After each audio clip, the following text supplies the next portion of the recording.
Qala radhiyallahu ta'ala anhu wa nafa'anallah bih. Zikir kelima yang dikarang oleh Al-Imam Abdullah bin Alwi Al-Haddad dalam rotibnya, yaitu Allahumma sholli ala Muhammad, Allahumma sholli alaihi wasallim. Allahumma sholli ala Muhammad. Ya Allah, limpahkanlah sholawat kepada Nabi Muhammad. Allahumma sholli alaihi wasallim. Ya Allah, limpahkanlah sholawat dan salam kepada beliau dan keluarganya. Maka sholawat ini yang membuat seseorang semakin kuat tauhidnya. Jadi ketika kita memperbanyak sholawat, ini memperkuat tauhid. Sebab apa? Sighah, ucapan dari sholawat itu bisa membedakan mana yang Tuhan dan mana yang hamba. Makanya sebagian orang mengatakan jangan engkau memperbanyak sholawat. Kalau engkau memperbanyak sholawat engkau bisa syirik. Nah ini orang yang gak paham sighah ini. Jadi banyak orang mengatakan kalau membaca sholawat terlalu banyak itu akhirnya mengkultuskan Nabi Muhammad. Nah ini orang yang kurang memahami di dalam ajaran Nabi Muhammad SAW. Jadi Allahumma sholli ala Muhammad ini membedakan mana yang hamba dan mana sang penciptanya, yaitu Allah Subhanahu wa ta'ala. Dan adapun fadilah, keutamaan seseorang yang bersolawat kepada baginda Nabi Muhammad SAW, dikatakan cukuplah petunjuk, cukuplah sebagai petunjuk keutamaan daripada solawat, yaitu apabila sholat dan khutbah Jumat tidak ada solawat, maka sholat dan khutbah Jumat tidak sah di hadapan Allah Subhanahu wa ta'ala. Ini kemuliaan orang membaca solawat. Jadi kalau seseorang meragukan kemuliaan solawat, berarti engkau meragukan apa yang telah Allah tentukan, wajibkan di dalam kewajibannya. Kita sholat, gak baca solawat, enggak sah sholat kita. Kita khutbah Jumat, tidak membaca solawat, maka tidak sah sholat Jumatnya. Enggak sah sholat Jumatnya, khutbahnya enggak sah, sholat Jumatnya pun juga enggak sah. Ini merupakan satu kemuliaan daripada seseorang yang membaca solawat. Adapun solawat ini Allah Subhanahu wa ta'ala benar-benar memberikan satu petunjuk. Innallaha wa malaikatahu yusholluna 'alan nabi. Ya ayyuhalladzina amanu shollu 'alaihi wa sallimu taslima. Jadi kalau kita mempelajari di dalam ilmu nahwu, ini jawaban dari orang-orang yang bertanya secara iseng. Ada orang bertanya, ini orang pinter tetapi nggak punya akhlak, nggak punya adab. Tanya, Allah sudah menciptakan kolam? Ya sudah. Allah sudah menciptakan takdir? Sudah. Allah sudah menciptakan surga? Sudah. Allah sudah menciptakan neraka? Sudah. Allah sudah membagi tugasnya kepada para malaikatnya? Sudah. Allah sudah menciptakan seluruh ciptaannya? Sudah. Lalu sekarang Allah ngapain? Ya kan? Ini pertanyaan orang yang kritis tapi bukan pada tempatnya. Lalu Allah sekarang ngapain? Ayat ini yang menjawab Allah lagi apa? Innallaha wa malaikatahu yusholluna 'alan nabi. Berarti Allah Subhanahu wa ta'ala lagi bersolawat kepada junjungan Nabi Muhammad sallallahu alaihi wasallam. Dan para malaikatnya pun bersolawat kepada Rasulullah sallallahu alaihi wasallam. Adapun makna solawat, solawat Allah kepada hambanya itu adalah menurunkan rahmat, menurunkan keberkahan, menurunkan kasih sayang. Kalau solawatnya malaikat kepada hamba, itu adalah memintakan ampun kepada hamba tersebut. Tapi solawatnya Nabi Muhammad kepada umatnya, Nabi Muhammad pun bersolawat kepada umatnya, maknanya adalah memberikan syafaat kepada umat Nabi Muhammad Sallallahu Alaihi Wasallam. Adapun umat bersolawat kepada Nabi Muhammad, ini pengharapan agar kita dekat dengan junjungan Nabi Muhammad Sallallahu Alaihi Wasallam. Maka dikatakan ya ayyuhalladzina amanu, ya ayyuhalladzina amanu, ini amanatun ilahiyah, amanat yang Allah tujukan kepada hamba-hambanya yang beriman kepada Allah. Ya ayyuhalladzina amanu, wahai hamba-hamba yang engkau beriman kepadaku, yang engkau mempercayai aku sebagai Tuhanmu, sallu alaihi wasallimu taslima, maka ucapkanlah salam penghormatan untuk baginda Nabi Muhammad sallallahu alaihi wasallam. Ini amanatun ilahiyah. Cukup daripada kemuliaan seseorang yang membaca sholawat kepada Rasulullah sallallahu alaihi wasallam. Diriwayatkan suatu hari Nabi Muhammad sallallahu alaihi wasallam mendatangi para sahabatnya dengan wajah berseri-seri. Nabi Muhammad wajahnya berseri-seri, tapi ini lebih berseri-seri lagi, mendatangi para sahabatnya dan mengatakan Rasulullah Shallallahu Alaihi Wasallam, innahu atani Jibril, innahu atani Jibrail, telah datang kepadaku malaikat Jibril alaihi salatu wassalam, yang mengatakan faqala, Jibril mengatakan kepadaku, qala rabbuka, Tuhanmu mengatakan, ama tardha ya Muhammad anna yusalliya alaika ahadun min ummatika wahidatan illa salaitu alaihi asharan. Nabi Muhammad berseri-seri mengatakan, Allah subhanahu wa ta'ala mengatakan kepadamu wahai Nabi Muhammad, apabila salah seorang dari umatmu mengucapkan sholawat kepadamu, maka aku akan bersolawat. Aku, Allah subhanahu wa ta'ala, akan bersolawat kepadanya, kepada umatmu sebanyak 10 kali. Allah subhanahu wa ta'ala maknanya memberi bersolawat atas nama kita, yaitu mengucurkan rahmat. Rahmat Allah satu cukup untuk mengamankan kita di dunia sampai nanti di akhirat. Wala yusallimu alaika ahadun min ummatika miratan ila salamtu alaihi ashron. Maka seseorang jika bersolawat menyebut nama Nabi Muhammad sallallahu alaihi wasallam, aku akan memberikan dia rahmat kepadanya sebanyak 10 kali.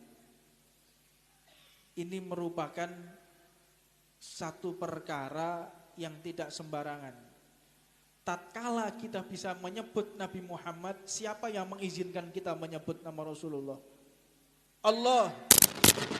Jika kita bisa bersolawat menyebut nama Nabi Muhammad, siapa yang membuat lisan kita bisa bergerak? Allah. Siapa yang bisa membuat pita suara ini mengeluarkan suara? Allah. Sedangkan Allah adalah maha cemburu. Kita cemburu tatkala istri kita diganggu. Kita cemburu tatkala orang tua kita diganggu. Kita cemburu tatkala keluarga kita diganggu. Ketahuilah, kecemburuan tersebut tidak sebanding dengan kecemburuan Allah kepada kekasihnya, itu Nabi Muhammad SAW. Maka hanya orang-orang tertentu yang dapat bersolawat dan merindukan baginda Nabi Muhammad SAW. Tatkala kita bisa bersolawat, tatkala kita senantiasa untuk melazimkan diri kita bersolawat, maknanya tidak akan pernah terputus rahmat Allah kepada kita. Dan ini adalah pintu terbesar untuk meninggal dalam keadaan husnul khatimah, yaitu membaca sholawat kepada baginda Nabi Muhammad sallallahu alaihi wasallam. A'maluna baina qabul wa raddiha. Amalan kita antara diterima dan ditolak oleh Allah Subhanahu wa taala. Amalan kita antara sah dan tidak sah. Amalan haji kita, amalan umroh kita, amalan sholat kita, amalan sedekah kita, amalan puasa kita antara diterima dan tidak oleh Allah. Tetapi amalan sholawat ini merupakan satu amalan yang pasti diterima oleh Allah Subhanahu wa taala. A'maluna baina qabul wa raddiha illa sholata ala nabiyyina Muhammadin sallallahu alaihi wasallam. Kecuali hanya bersolawat kepada Nabi Muhammad sallallahu alaihi wasallam dalam keadaan bagaimanapun, dalam keadaan posisi hati yang terbalik, sombong, kikir, ketika solawat tetap diterima oleh Allah Subhanahu wa taala. Sedangkan amalan yang lain, amalan solat kalau tidak khusyuk ditolak oleh Allah, amalan sedekah jika tidak ikhlas ditolak oleh Allah, amalan apapun jika ada kesombongan ditolak oleh Allah. Tapi tatkala kita sholawat kepada Nabi Muhammad, walaupun sombong, walaupun pamer, dalam keadaan apapun tetap diterima oleh Allah Subhanahu wa taala. Dan dikatakan juga oleh baginda Nabi Muhammad sallallahu alaihi wasallam, "Man shalla alayya salat alaihil malaikatu ma damu yusalli alayya fal baqila inda dzalika aw liyakthir."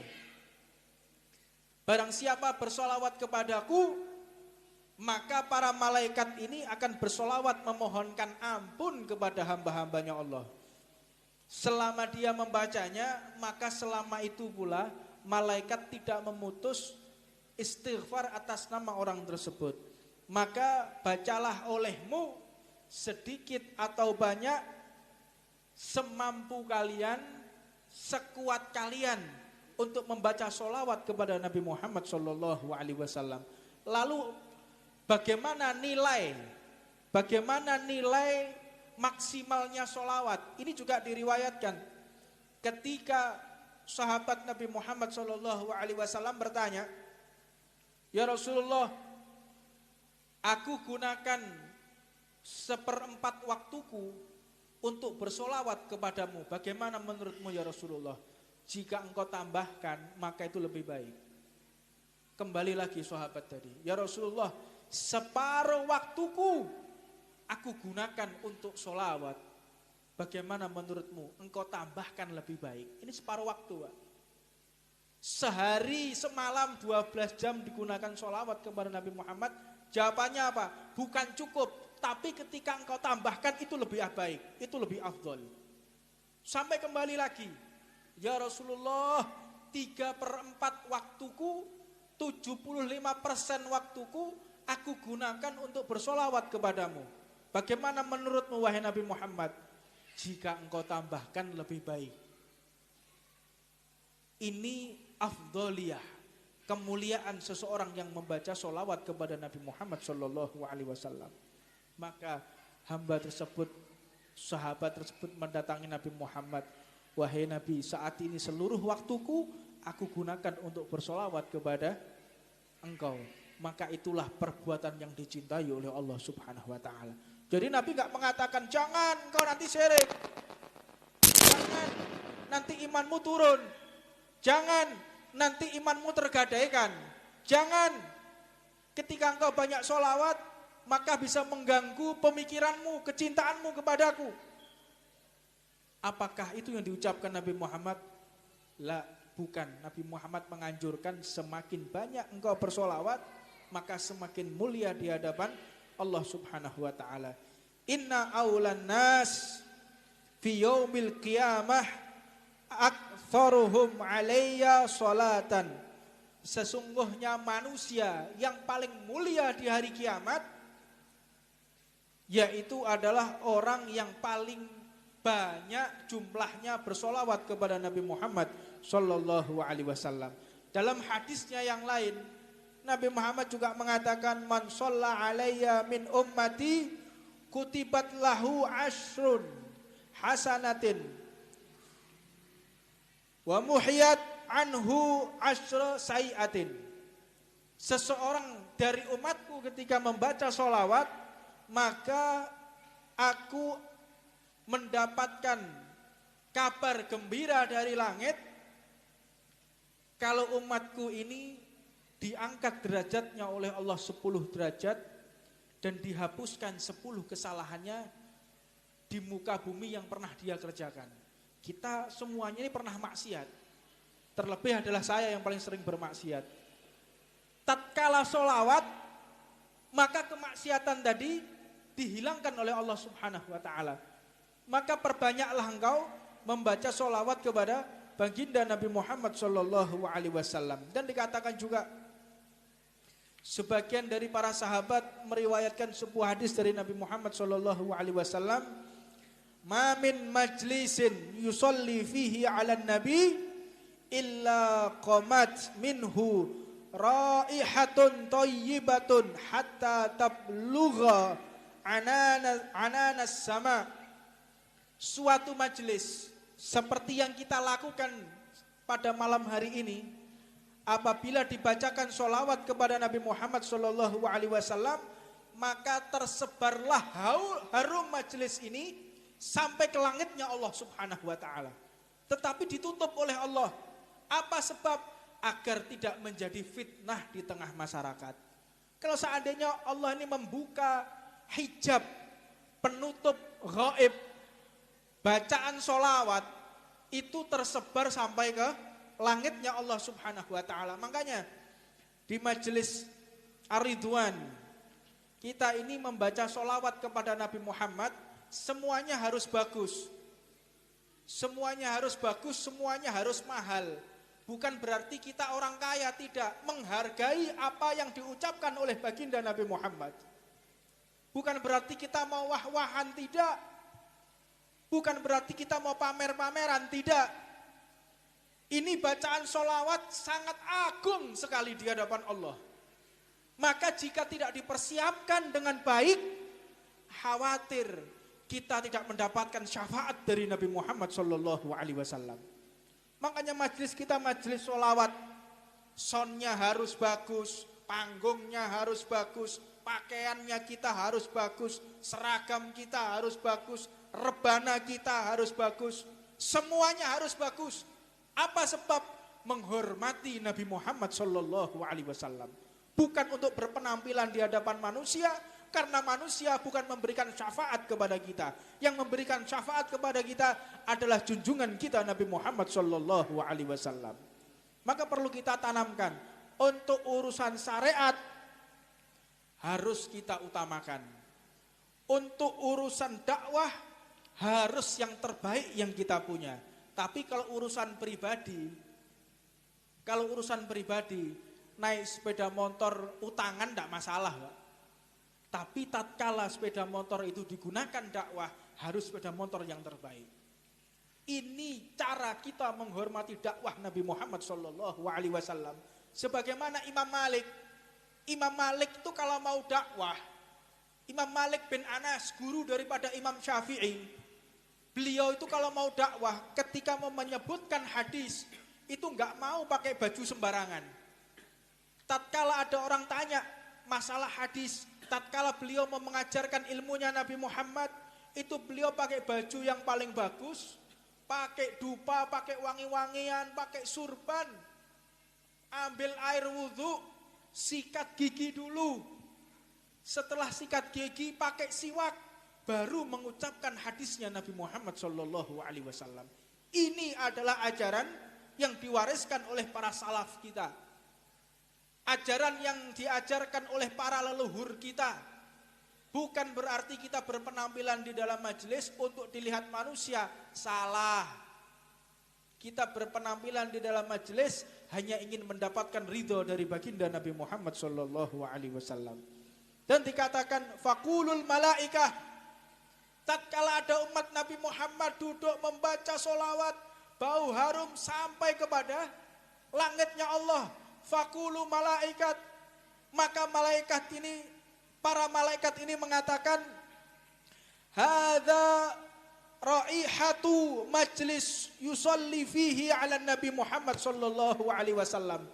Aku telah mencium bau khas ini. Mencium bau ini tiada lain bau yang sampai masuk ke surganya Allah, bau yang sampai ke langitnya Allah. Ini tiada lain bau yang bersumber dari orang yang berkumpul membaca sholawat kepada Nabi Muhammad sallallahu alaihi wasallam. Maka persiapkan betul majelis kita tatkala kita mengucapkan sholawat kepada baginda Nabi Muhammad sallallahu alaihi wasallam. Dan diriwayatkan pula dari Al-Imam Abu Hurairah radhiyallahu taala anhu annahu sallallahu alaihi wasallam, bahwa jika telah sampai pada hari Kamis, Allah Subhanahu wa taala mengutus para malaikat ini membawa buku catatan. Raqib dan Atid membawa buku catatan dari perak-perak, dari lembaran-lembaran perak dan berpenakan emas. Malaikat membawa buku yang berlembaran perak dan menggunakan tinta emas dan menggunakan pulpen emas. Dan malaikat tersebut berkeliling di bumi ini untuk mendata, untuk menulis nama-nama seseorang yang hari Kamis malam Jumat seperti yang kita lakukan pada malam hari ini, maka mereka termasuk diwan, masuk buku catatan nama kita dan disetorkan kepada Allah Subhanahu wa taala. Ya Allah, hamba-Mu ini ketika malam Jumat bersolawat kepada Nabi Muhammad sallallahu alaihi wasallam, dan nama kita pun menjadi catatan khusus di hadapan Allah Subhanahu wa taala berkah membaca solawat kepada junjungan Nabi Muhammad sallallahu alaihi wasallam. Dan diriwayatkan pula dari Imam Abdullah bin Abbas radhiyallahu taala anhu annahu sallallahu alaihi wasallam yaqul aktsiru salata ala nabiyyukum fil lailatil gharra wal yaumil azhar lailatul jum'ah wa yaumil jum'ah. Perbanyaklah kalian membaca solawat kepada junjungan Nabi Muhammad sallallahu alaihi wasallam malam al-gharra. Apa itu malam al-gharra? Malam Jumat dan hari yang mulia yaitu hari Jumat. Maka sesungguhnya manusia-manusia umat Nabi Muhammad yang bisa berkumpul untuk membaca solawat, maka merekalah manusia yang dirindukan oleh baginda Nabi Muhammad sallallahu alaihi wasallam. Mudah-mudahan solawat yang akan kita baca nanti bisa mengantarkan kita menuju syafaat Nabi Muhammad sallallahu alaihi wasallam dan membuat nama kita ada di dalam hati Nabi Muhammad sallallahu alaihi wasallam. Kita jangan berupaya nama kita masuk di dalam hati seseorang, tapi berusahalah nama kita ada di dalam hati Nabi Muhammad sallallahu alaihi wasallam. Hanya pintu dakwahlah nama kita bisa masuk di dalam hati Nabi Muhammad. Dengan pintu solawatlah nama kita bisa masuk di dalam hatinya Nabi Muhammad sallallahu alaihi wasallam. Mudah-mudahan majelis kita diistiqomahkan oleh Allah Subhanahu wa taala dan diberikan kemuliaan di dunia sampai akhirat. Amin ya rabbal alamin. Ya Rabbi sholli ala kitab dulu, terus nanti dilanjutkan maulid, tak apa-apa. Bismillahirrahmanirrahim. Wa bihi nasta'in. Rabbi yasir ya karim. Alhamdulillah. Alhamdulillah hamdan dzakir syakir. As-sabir adz-dzafir. Ahmaduhu hamdan katsiran ala ni'matil Islam wal iman wal ihsan mutawatir. Wa ashhadu an la ilaha illallah wahdahu la syarikalah. Rabbun wahidun fardun somadun qadir. Alladhi huwa ma'a kulli dzakir. Man dzakarahu fi nafsihi dzakaruhu fi nafsihi. Wa man dzakarahu fi mala'in dzakaruhu fi mala'in khairun minhu. Fa subhana rabbil karimil ladzi huwa li'abdihi dzakir wa 'indahu hadir لا إله إلا هو الرحيم الغافر الجواد الشاكر وأشهد أن محمدا عبده ورسوله وواجب إيمان به على الأول والآخر أنزل عليه كتابه المبين وكلامه منزل عن كلام المخلوقين بل هو كلام رب العالمين قال تعالى فاذكروني أذكركم واشكروا لي ولا تكفرون وقال تعالى يا أيها الذين آمنوا اذكروا الله ذكرا كثيرا فسبحوه بكرة وأصيلا وقال عز وجل ولا ذكر الله أكبر اللهم صل وسلم وبارك وكرم على سيدنا محمد وعلى آله وصحبه وتابعين إلى يوم المعاد سبحانك لا علم لنا إلا ما علمتنا إنك أنت العليم الحكيم رب اشرح لي صدري ويسر لي أمري واحلل عقدة من لساني يفقهوا قولي السلام عليكم ورحمة الله وبركاته.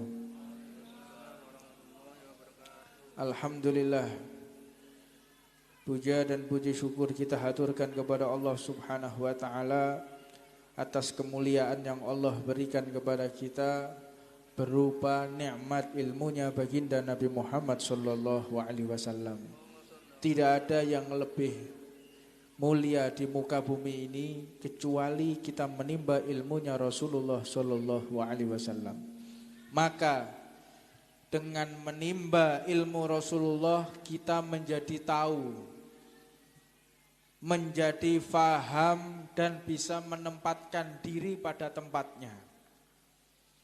Syahwat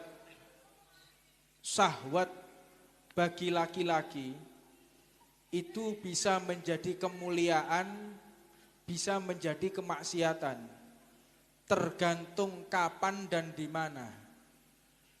Bagaimana cara kita mengetahui kapan dan di mananya tepat?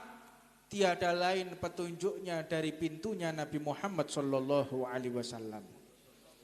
Jika seseorang memiliki syahwat disalurkan melalui istrinya, maka menjadi ibadah.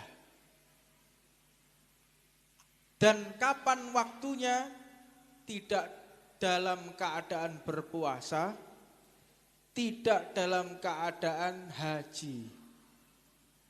Diajarkan di dalam agama ini, manusia itu bisa menempatkan diri pada tempatnya. Jadi tujuan kita untuk menambahkan ilmunya Rasulullah tiada lain menempatkan diri pada tempatnya. Dan di zaman ini, zaman yang orang sudah tidak tahu mana yang hak dan mana yang batil, mana yang tepat dan mana yang salah. Ini di zaman ini. Keberanian jika disalurkan melalui pintu yang diajarkan oleh baginda Nabi Muhammad SAW menjadi nilai ibadah. Orang berani untuk apa? Berani berkata yang hak di jalan Allah, nilainya ibadah. Berani dia jihad di jalan Allah, nilainya ibadah. Tapi keberanian tersebut digunakan untuk mencuri, keberanian tersebut digunakan untuk berbuat maksiat, maka keberanian tersebut nilainya adalah buruk di mata Allah Subhanahu wa taala. Jadi perkara apapun kita diajarkan di dalam agama ini, yaitu menempatkan diri pada tempatnya. Semuanya. Makan itu mubah. Makan, minum itu mubah. Tapi tatkala bukan pada tempatnya menjadi haram. Kapan itu? ketika berpuasa. Asalnya mubah, tapi bisa menjadi haram. Kapan? Ketika berpuasa di bulan Ramadan dia makan dan minum di siang hari, maka hukumnya menjadi haram. Makan ini pun bisa menjadi makruh. Ketika kapan? Ketika makan dan minum dalam keadaan berdiri. Jadi kalau orang makan dan minum dalam keadaan berdiri, berarti dia keluar dari tuntunan Nabi Muhammad SAW. Dan ada pun juga merokok tadi. Orang kalau ngerokok di luar masjid silahkan. Tapi kalau ngerokok di dalam masjid, itu pelecehan kepada agama Islam. Ini Baitullah, ini rumahnya Allah. Jadi kalau orang gak paham, diberikan satu pemahaman, dia ini tidak paham, dia menggunakan cara yang lain, diusir, nggak bisa dipukul. Ini ajaran syariatnya Allah Subhanahu Wa Taala. Tidak kita bisa mentoleransi kalau urusannya kepada Allah Subhanahu Wa Taala. Kalau urusan pribadi wajib kita toleransi. Kalau urusan kepada Allah harus ditegakkan syariat ini dan berkata yang hak di jalan Allah. Misal seseorang yang memotong tangan, mencuri itu sifatnya boleh dimaafkan dan tidak, tergantung daripada sang pemilik barang tadi. Jadi bisa dimaafkan tatkala kapan? Tatkala yang mempunyai barang tersebut ridho, ya wis tak maafkan, tidak jadi dikisos, tidak jadi dipotong tangan. Bisa atau tidak dimaafkan dan ditangguhkan hukumannya? Bisa atau tidak? Bisa. Apa sebab? Ini urusan pribadi. Tapi tatkala urusan kepada Allah Subhanahu Wa Taala, jadi ada satu perempuan ini mengadu kepada Rasulullah, ya Rasulullah, aku dalam keadaan hamil.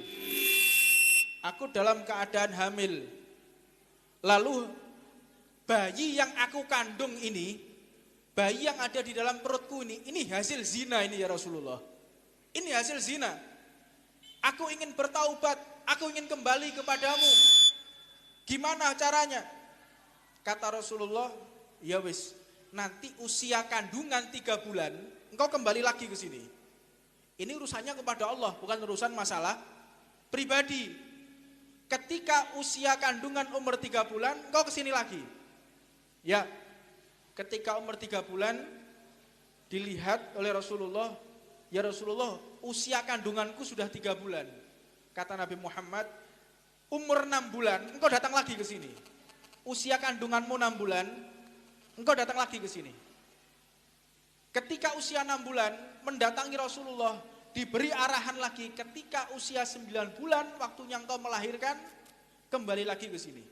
Maka akhirnya ketika umur 9 bulan kembali lagi menemui Rasulullah dan akhirnya dijaga oleh Nabi Muhammad sampai perempuan tadi melahirkan. Ketika melahirkan kata Nabi Muhammad, tatkala anakmu sudah usia 2 tahun, maka kembalilah engkau kepadaku. Ketika anaknya usia 2 tahun, bayi tersebut diasuh oleh Nabi Muhammad dan orang tua anak tadi dirajam sampai mati oleh Rasulullah. Jadi kalau urusannya masalah agama nggak bisa ditoleransi. Dimaafkan, iya dimaafkan. Tetapi jika menyinggung urusan ini adalah urusan Allah, tidak ada toleransi. Ini ajaran Nabi Muhammad SAW. Jadi orang ini hendaknya bisa menempatkan diri pada tempatnya, berbicara. Berbicara ini hukumnya mubah, boleh. Tapi jika yang dibicarakan adalah perbuatan yang sifatnya membuka aib, ngerasani orang, maka pembicaraan tadi menjadi haram. Berkenaan dengan tempat berbicara tatkala di dalam kamar mandi hukumnya makruh. Berbicara di masjid, lihat apa yang dibicarakan. Yang dibicarakan seputar Al-Quran, yang dibicarakan seputar fikih, seputar hadis, menjadi pahala. Tapi tatkala berbicara urusan duniawi di masjid, maka hukumnya menjadi haram. Lah ini fenomena akhir zaman. Fenomena akhir zaman, masjid ini sudah tidak lagi digunakan sebagai ibadah. Dige koyo taman wisata. Ini akhir zaman. Jadi masjid dige foto-fotonan, bukan untuk ibadah, bukan untuk membaca Al-Quran. Ini alamatus sa'ah ini. Ini hari kiamat ini. Kita wajib tahu. Dan kita wajib menyampaikan kepada umat. Kalau sampai umat tidak mengetahui, justru kita, seluruh pengurus takmir, seluruh ulama, seluruh ustadz akan disiksa oleh Allah sebelum Allah menyiksa para penyembah berhala. Ini wajib disampaikan yang seperti ini. Makanya kenapa umat seperti ini?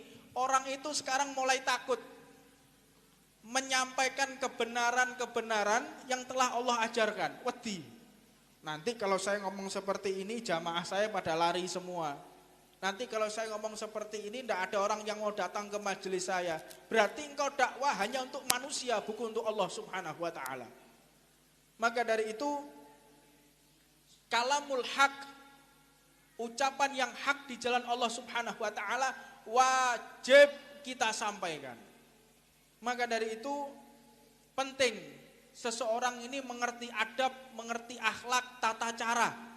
Sehingga manusia itu paham mana yang hak dan mana yang batil. Mudah-mudahan Allah subhanahu wa ta'ala memberikan bimbingan kepada kita sehingga kita bisa menempatkan diri pada tempatnya. Dan manusia yang paling cerdas, manusia yang paling pandai, manusia yang paling pinter, itu manusia yang dia bisa berbicara pada tempatnya dan menempatkan diri pada tempatnya. Itu manusia cerdas kayak begitu. Lek coro Jawa ngono iso ngerteni awake. Ngerti, oh saya ini tugas saya sebagai penceramah, ya harus berkata yang hak.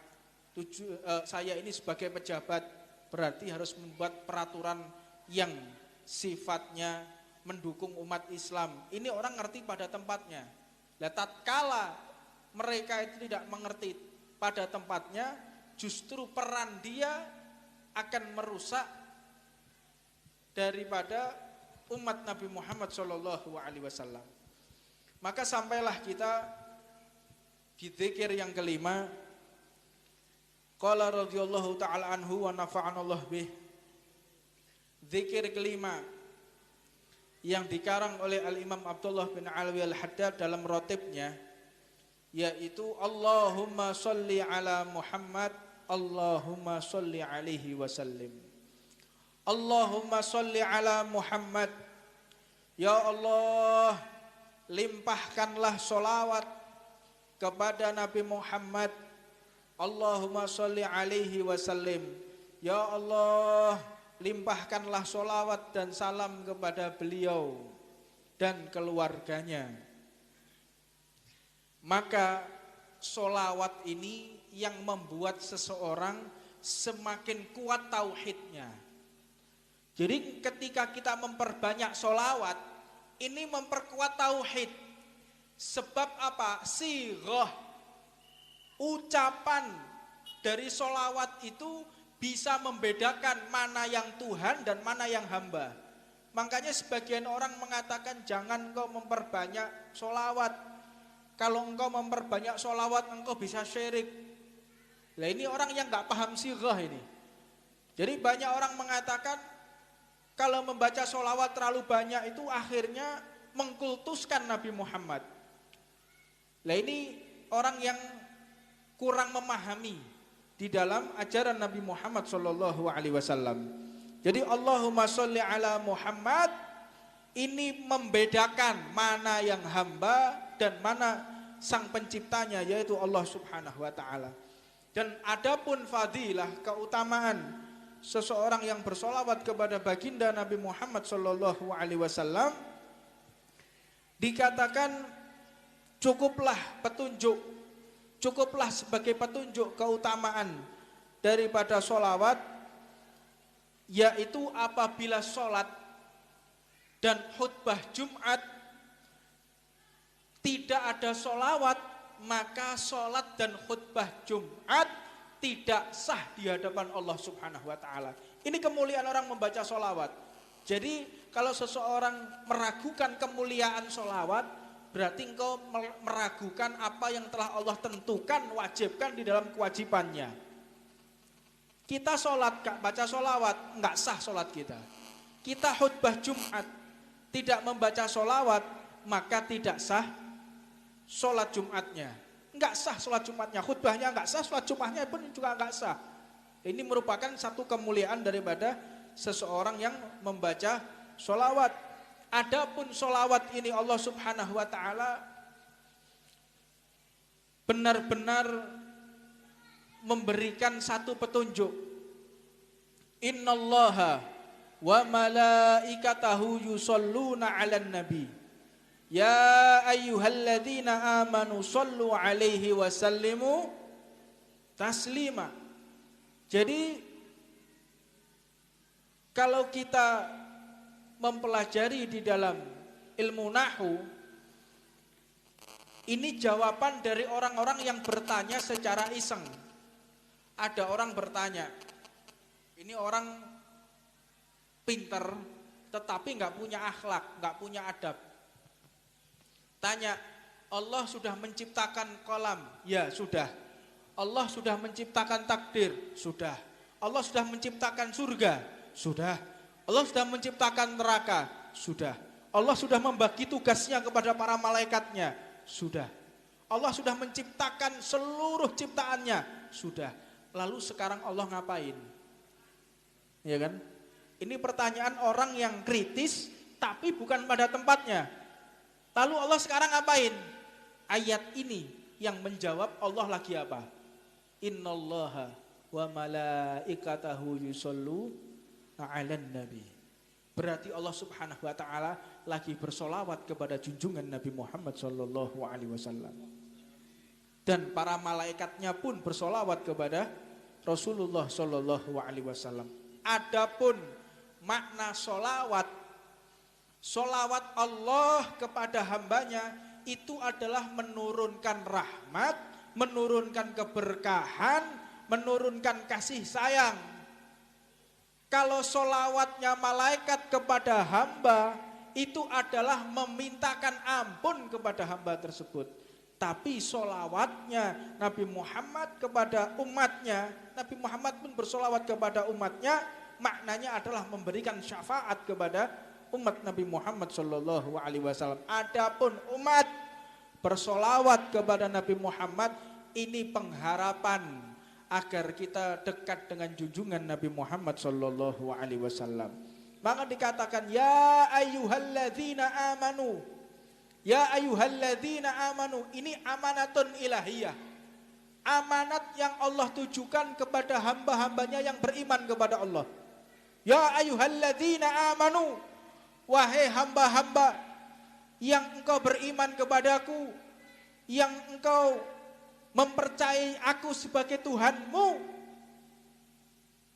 sallu alaihi wasallimu taslima, maka ucapkanlah salam penghormatan untuk baginda Nabi Muhammad sallallahu alaihi wasallam. Ini amanatun ilahiyah. Cukup daripada kemuliaan seseorang yang membaca sholawat kepada Rasulullah sallallahu alaihi wasallam. Diriwayatkan suatu hari Nabi Muhammad sallallahu alaihi wasallam mendatangi para sahabatnya dengan wajah berseri-seri. Nabi Muhammad wajahnya berseri-seri, tapi ini lebih berseri-seri lagi, mendatangi para sahabatnya dan mengatakan Rasulullah sallallahu alaihi wasallam, innahu atani Jibril. Innahu atani Jibrail. Telah datang kepadaku malaikat Jibril alaihi salatu wassalam yang mengatakan, faqala, Jibril mengatakan kepadaku, qala rabbuka, Tuhanmu mengatakan, ama tardha ya Muhammad anna yusalliya alaika ahadun min ummatika wahidatan illa salaitu alaihi asharan. Nabi Muhammad berseri-seri mengatakan Allah Subhanahu wa taala mengatakan kepadamu wahai Nabi Muhammad, apabila salah seorang dari umatmu mengucapkan sholawat kepadamu, maka aku akan bersolawat. Aku Allah Subhanahu wa taala akan bersolawat kepadanya, kepada umatmu sebanyak 10 kali. Allah Subhanahu wa taala maknanya memberi bersolawat atas nama kita, yaitu mengucurkan rahmat. Rahmat Allah satu cukup untuk mengamankan kita di dunia sampai nanti di akhirat. Wala yusallimu alaika ahadun min ummatika miratan ila salamtu alaihi ashron. Maka seseorang jika bersolawat menyebut nama Nabi Muhammad sallallahu alaihi wasallam, aku akan memberikan dia rahmat kepadanya sebanyak 10 kali. Ini merupakan satu perkara yang tidak sembarangan. Tatkala kita bisa menyebut Nabi Muhammad, siapa yang mengizinkan kita menyebut nama Rasulullah? Allah. Jika kita bisa bersolawat menyebut nama Nabi Muhammad, siapa yang membuat lisan kita bisa bergerak? Allah. Siapa yang bisa membuat pita suara ini mengeluarkan suara? Allah. Sedangkan Allah adalah maha cemburu. Kita cemburu tatkala istri kita diganggu. Kita cemburu tatkala orang tua kita diganggu. Kita cemburu tatkala keluarga kita diganggu. Ketahuilah, kecemburuan tersebut tidak sebanding dengan kecemburuan Allah kepada kekasihnya, itu Nabi Muhammad SAW. Maka hanya orang-orang tertentu yang dapat bersolawat dan merindukan baginda Nabi Muhammad SAW. Tatkala kita bisa bersolawat, tatkala kita senantiasa untuk melazimkan diri kita bersolawat, maknanya tidak akan pernah terputus rahmat Allah kepada kita. Dan ini adalah pintu terbesar untuk meninggal dalam keadaan husnul khatimah, yaitu membaca solawat kepada baginda Nabi Muhammad SAW. A'maluna baina qabul wa raddiha. Amalan kita antara diterima dan ditolak oleh Allah Subhanahu wa taala. Amalan kita antara sah dan tidak sah. Amalan haji kita, amalan umroh kita, amalan sholat kita, amalan sedekah kita, amalan puasa kita antara diterima dan tidak oleh Allah. Tetapi amalan sholawat ini merupakan satu amalan yang pasti diterima oleh Allah Subhanahu wa taala. A'maluna baina qabul wa raddiha illa sholata ala nabiyyina Muhammadin sallallahu alaihi wasallam. Kecuali hanya bersolawat kepada Nabi Muhammad sallallahu alaihi wasallam dalam keadaan bagaimanapun, dalam keadaan posisi hati yang terbalik, sombong, kikir, ketika solawat tetap diterima oleh Allah Subhanahu wa taala. Sedangkan amalan yang lain, amalan sholat kalau tidak khusyuk ditolak oleh Allah, amalan sedekah jika tidak ikhlas ditolak oleh Allah, amalan apapun jika ada kesombongan ditolak oleh Allah. Tapi tatkala kita sholawat kepada Nabi Muhammad, walaupun sombong, walaupun pamer, dalam keadaan apapun tetap diterima oleh Allah Subhanahu wa taala. Dan dikatakan juga oleh baginda Nabi Muhammad sallallahu alaihi wasallam, man shalla alayya salat alaihil malaikatu madamu yusalli alayya falbaqila inda dzalika aw liyakthir. Barang siapa bersolawat kepadaku, maka para malaikat ini akan bersolawat memohonkan ampun kepada hamba-hambanya Allah. Selama dia membacanya, maka selama itu pula malaikat tidak memutus istighfar atas nama orang tersebut. Maka bacalah olehmu sedikit atau banyak semampu kalian sekuat kalian untuk membaca sholawat kepada Nabi Muhammad Sallallahu Alaihi Wasallam. Lalu bagaimana nilai maksimalnya sholawat? Ini juga diriwayatkan ketika sahabat Nabi Muhammad Sallallahu Alaihi Wasallam bertanya, ya Rasulullah, aku gunakan 1/4 waktuku untuk bersolawat kepadamu. Bagaimana menurutmu ya Rasulullah? Jika engkau tambahkan, maka itu lebih baik. Kembali lagi sahabat tadi, ya Rasulullah, separuh waktuku aku gunakan untuk solawat. Bagaimana menurutmu? Engkau tambahkan lebih baik. Ini separuh waktu, Pak. Sehari semalam 12 jam digunakan solawat kepada Nabi Muhammad. Jawabannya apa? Bukan cukup, tapi ketika engkau tambahkan itu lebih baik, itu lebih afdol. Sampai kembali lagi, ya Rasulullah, 3/4 waktuku, 75% waktuku aku gunakan untuk bersolawat kepadamu. Bagaimana menurutmu wahai Nabi Muhammad? Jika engkau tambahkan lebih baik. Ini afdoliyah, kemuliaan seseorang yang membaca solawat kepada Nabi Muhammad Sallallahu Alaihi Wasallam. Maka sahabat tersebut mendatangi Nabi Muhammad, wahai Nabi, saat ini seluruh waktuku aku gunakan untuk bersolawat kepada engkau. Maka itulah perbuatan yang dicintai oleh Allah Subhanahu Wa Taala. Jadi Nabi gak mengatakan, jangan engkau nanti syirik, jangan nanti imanmu turun, jangan nanti imanmu tergadaikan, jangan ketika engkau banyak sholawat maka bisa mengganggu pemikiranmu, kecintaanmu kepadaku. Apakah itu yang diucapkan Nabi Muhammad? La, bukan. Nabi Muhammad menganjurkan semakin banyak engkau bersolawat maka semakin mulia di hadapan Allah Subhanahu Wa Taala. Inna aulan nas fi yaumil qiyamah aktsaruhum alayya salatan. Sesungguhnya manusia yang paling mulia di hari kiamat yaitu adalah orang yang paling banyak jumlahnya bersolawat kepada Nabi Muhammad Sallallahu Alaihi Wasallam.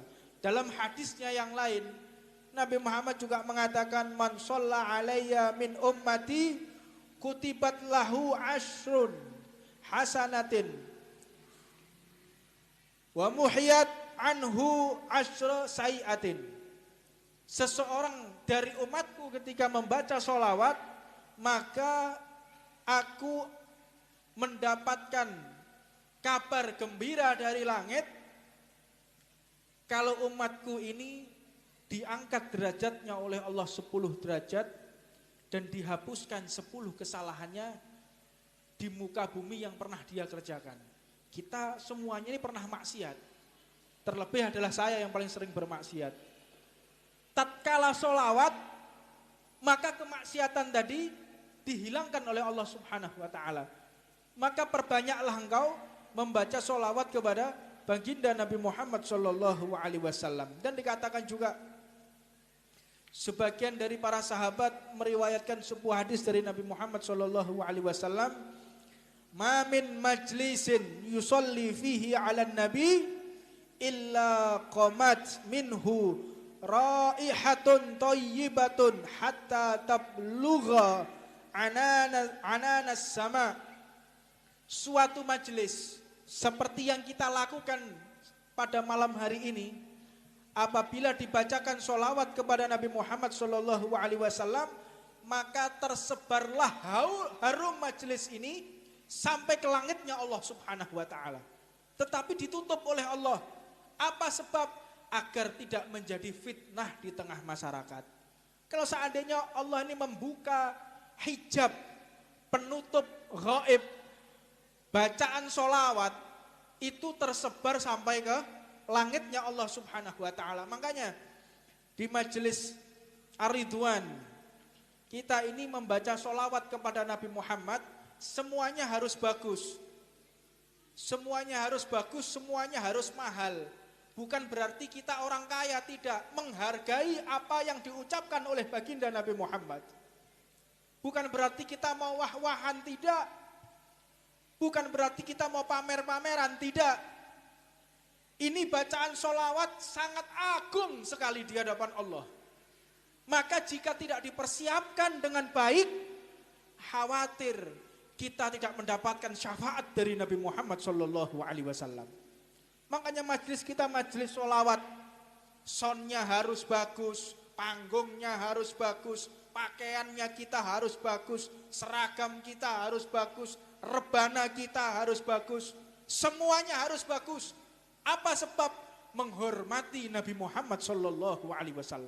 Bukan untuk berpenampilan di hadapan manusia, karena manusia bukan memberikan syafaat kepada kita. Yang memberikan syafaat kepada kita adalah junjungan kita Nabi Muhammad SAW. Maka perlu kita tanamkan, untuk urusan syariat harus kita utamakan. Untuk urusan dakwah harus yang terbaik yang kita punya. Tapi kalau urusan pribadi, naik sepeda motor utangan tidak masalah, Pak. Tapi tatkala sepeda motor itu digunakan dakwah, harus sepeda motor yang terbaik. Ini cara kita menghormati dakwah Nabi Muhammad SAW. Sebagaimana Imam Malik itu kalau mau dakwah, Imam Malik bin Anas, guru daripada Imam Syafi'i, beliau itu kalau mau dakwah, ketika mau menyebutkan hadis, itu enggak mau pakai baju sembarangan. Tatkala ada orang tanya masalah hadis, tatkala beliau mau mengajarkan ilmunya Nabi Muhammad, itu beliau pakai baju yang paling bagus, pakai dupa, pakai wangi-wangian, pakai surban, ambil air wudhu, sikat gigi dulu. Setelah sikat gigi pakai siwak, baru mengucapkan hadisnya Nabi Muhammad SAW. Ini adalah ajaran yang diwariskan oleh para salaf kita. Ajaran yang diajarkan oleh para leluhur kita. Bukan berarti kita berpenampilan di dalam majelis untuk dilihat manusia. Salah. Kita berpenampilan di dalam majelis hanya ingin mendapatkan ridho dari baginda Nabi Muhammad SAW. Dan dikatakan faqulul malaikah, tatkala ada umat Nabi Muhammad duduk membaca sholawat, bau harum sampai kepada langitnya Allah. Faqulu malaikat, maka para malaikat ini mengatakan, hadza raihatu majlis yusalli fihi ala Nabi Muhammad sallallahu alaihi wasallam. Aku telah mencium bau khas ini. Mencium bau ini tiada lain bau yang sampai masuk ke surganya Allah, bau yang sampai ke langitnya Allah. Ini tiada lain bau yang bersumber dari orang yang berkumpul membaca sholawat kepada Nabi Muhammad sallallahu alaihi wasallam. Maka persiapkan betul majelis kita tatkala kita mengucapkan sholawat kepada baginda Nabi Muhammad sallallahu alaihi wasallam. Dan diriwayatkan pula dari Al-Imam Abu Hurairah radhiyallahu taala anhu annahu sallallahu alaihi wasallam, bahwa jika telah sampai pada hari Kamis, Allah subhanahu wa ta'ala mengutus para malaikat ini membawa buku catatan. Raqib dan Atid membawa buku catatan. Dari perak-perak, dari lembaran-lembaran perak dan berpenakan emas. Malaikat membawa buku yang berlembaran perak dan menggunakan tinta emas dan menggunakan pulpen emas. Dan malaikat tersebut berkeliling di bumi ini untuk mendata, untuk menulis nama-nama seseorang yang hari Kamis malam Jumat seperti yang kita lakukan pada malam hari ini, maka mereka termasuk diwan, masuk buku catatan nama kita dan disetorkan kepada Allah subhanahu wa ta'ala. Ya Allah, hambamu ini ketika malam Jumat bersolawat kepada Nabi Muhammad sallallahu alaihi wasallam, dan nama kita pun menjadi catatan khusus di hadapan Allah subhanahu wa ta'ala, berkah membaca solawat kepada junjungan Nabi Muhammad sallallahu alaihi wasallam. Dan diriwayatkan pula dari Imam Abdullah bin Abbas radhiyallahu taala anhu annahu sallallahu alaihi wasallam yaqul, Aktiru sholata ala nabiyukum fil lailatil gharra wal yaumil azhar lailatu jum'ah wa yaumil jum'ah. Perbanyaklah kalian membaca sholawat kepada junjungan Nabi Muhammad sallallahu alaihi wasallam malam al-gharra. Apa itu malam al-gharra? Malam Jumat dan hari yang mulia yaitu hari Jumat. Maka sesungguhnya manusia-manusia umat Nabi Muhammad yang bisa berkumpul untuk membaca sholawat, maka merekalah manusia yang dirindukan oleh baginda Nabi Muhammad sallallahu alaihi wasallam. Mudah-mudahan sholawat yang akan kita baca nanti bisa mengantarkan kita menuju syafaat Nabi Muhammad sallallahu alaihi wasallam dan membuat nama kita ada di dalam hati Nabi Muhammad sallallahu alaihi wasallam. Kita jangan berupaya nama kita masuk di dalam hati seseorang, tapi berusahalah nama kita ada di dalam hati Nabi Muhammad sallallahu alaihi wasallam. Hanya pintu dakwahlah nama kita bisa masuk di dalam hati Nabi Muhammad. Dengan pintu sholawatlah nama kita bisa masuk di dalam hatinya Nabi Muhammad sallallahu alaihi wasallam. Mudah-mudahan majlis kita diistiqomahkan oleh Allah Subhanahu wa taala dan diberikan kemuliaan di dunia sampai akhirat. Amin ya rabbal alamin. Ya Rabbi sholli